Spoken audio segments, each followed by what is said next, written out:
Bacana. E aí, pessoal, tudo tranquilo? Vamos nessa. Continuando os nossos estudos do existencialismo. Nosso último encontro nós estudamos nosso amigo Nietzsche, Friedrich Nietzsche, é assim que fala? Frederico.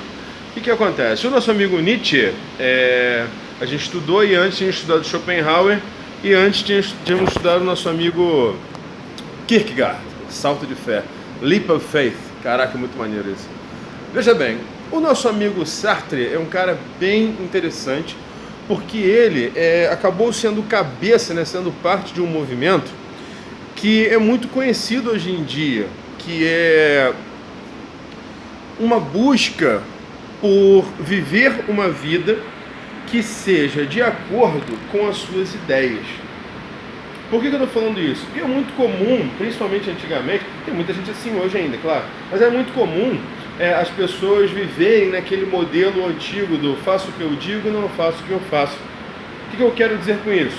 É comum as pessoas dizerem que, principalmente dentro das universidades, fazendo vários estudos sobre a sociedade, várias teorias, várias propostas de solução para como a sociedade deve se tornar um lugar melhor e tal, mas na prática ninguém fazia isso, cada um permanecia apenas cuidando da sua própria vida e sem se preocupar com os atos, entendeu? Então o nosso amigo Sartre, como um excelente existencialista, ele realmente leva ao pé da letra essa questão de se preocupar com a existência, ou seja, com as questões do dia a dia, da vida do indivíduo, dos sofrimentos e das alegrias de um ser humano, da sociedade, certo?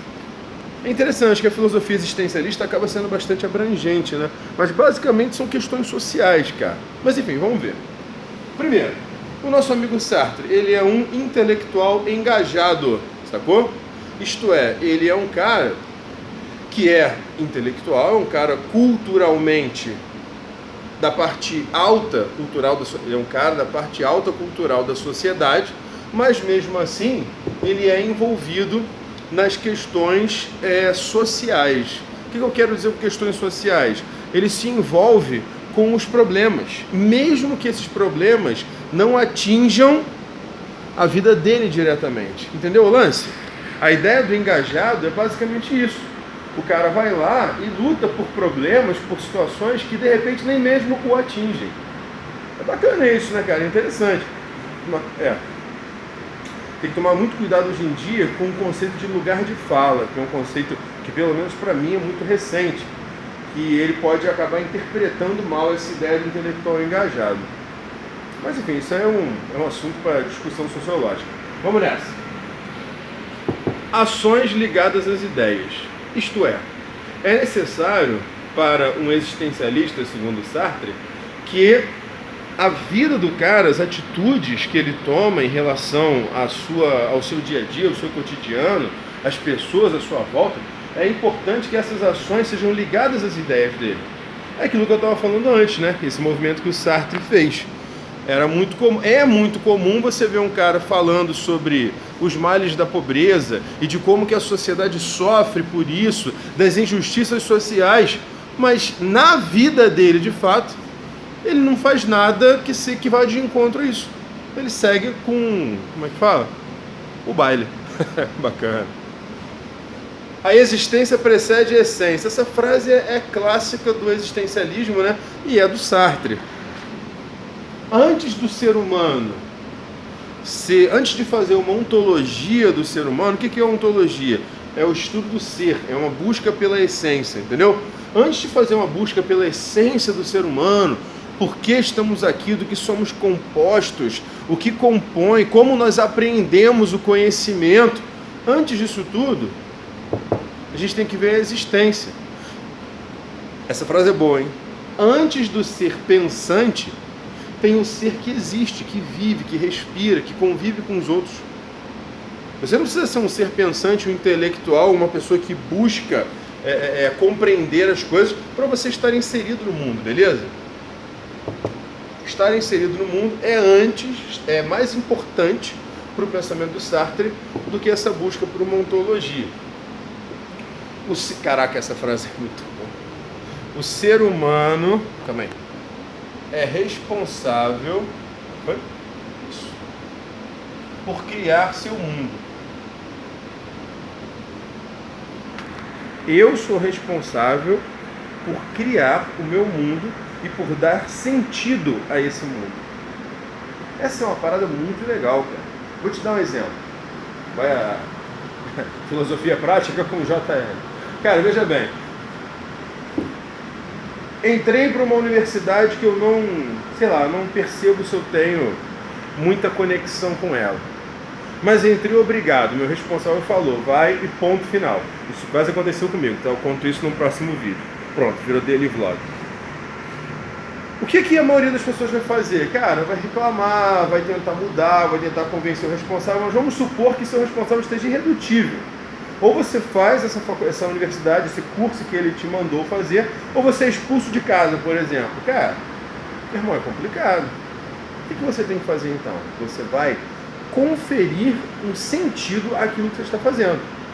Mas, JL, mas eu estou obrigado, Cara, eu usei um exemplo brando ainda, porque eu estou falando de universidade, dos seus pais. Cara, tem gente que é assim com o trabalho. Imagina, o cara tá lá com a família dele para sustentar, ele e a esposa trabalhando, ganhando pouco, com filhos, aluguel para pagar. E aí? E aí? Ah, mas eu não gosto do meu trabalho, vou sair. Negativo. Gostando ou não, você vai ficar ali, ainda vai ter que se esforçar para fazer um bom trabalho para não ser dispensado. Pode procurar outro? Pode, claro, mas você tem que fazer um bom trabalho. Isso, ó. Você está numa situação, você está vendo que não pode mudar, dê um sentido para essa situação. Nós somos seres dotados de razão. Por que não vamos usar a razão para o nosso próprio bem-estar? Não, já que eu estou obrigado aqui, deixa eu ver o que eu posso fazer, que eu posso tirar de útil disso. Cara, vocês acham que essa brincadeira que eu falei agora de filosofia prática com o JL, isso nasceu de uma necessidade, cara. Quando eu comecei a dar aula de filosofia, vai fazer 14 anos. Quando eu comecei a dar aula de filosofia, caramba, eu mesmo não entendia por que o adolescente precisava de filosofia. Porque eu tinha ido fazer esse curso só porque eu gostava. Eu não tive aula de filosofia no ensino médio, li um livro, achei maneiro pra caramba, li umas 10 páginas só. Mas, cara, eu achei sensacional. Eu, caramba, não, isso eu não quero estudar. Eu nunca pensei em dar aula. Filosofia era legal pra mim porque eu fui ler aquele livro e gostei. Por que um adolescente tinha que... E os adolescentes perguntavam, né? Afinal de contas, eu comecei a dar aula meio adolescente também, eu tinha 19 anos. Então, cara, eu fiz isso aqui sem nem conhecer o Sartre direito. Eu comecei a dar aula bem no comecinho da faculdade. Então, cara, eu me vi naquela situação, estou dando aula, preciso dessa grana, sacou? Tinha acabado de começar a namorar com a minha esposa maravilhosa, amor, te amo, tchutchuca. Isso, bacana.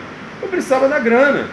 Eu pensei em meter o pé, chutar o balde, pensei, com certeza, mas em algum momento, não, calma aí, eu quero essa graninha e eu vou dar um sentido. Irmão, hoje em dia, se você me perguntar por que é necessário filosofia para o jovem, por que é bacana, eu vou ficar 2 horas te falando.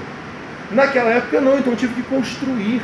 Eu construí um motivo para o aluno de ensino médio ter algo de positivo em aprender filosofia. Sacou a parada? Esse é o caminho. E nós seres humanos, estamos condenados à liberdade. E vamos conectar essas duas, hein? Liberdade e responsabilidade são pontos fundamentais do pensamento do nosso amigo Sartre. O ser humano é responsável por criar o seu mundo. E ele é livre para isso. A gente não tem como fugir, não tem como jogar a responsabilidade para outros. É nossa. Eu ia falar da nossa amiga Simone de Beauvoir. Dá para dar uma lida aí, ó?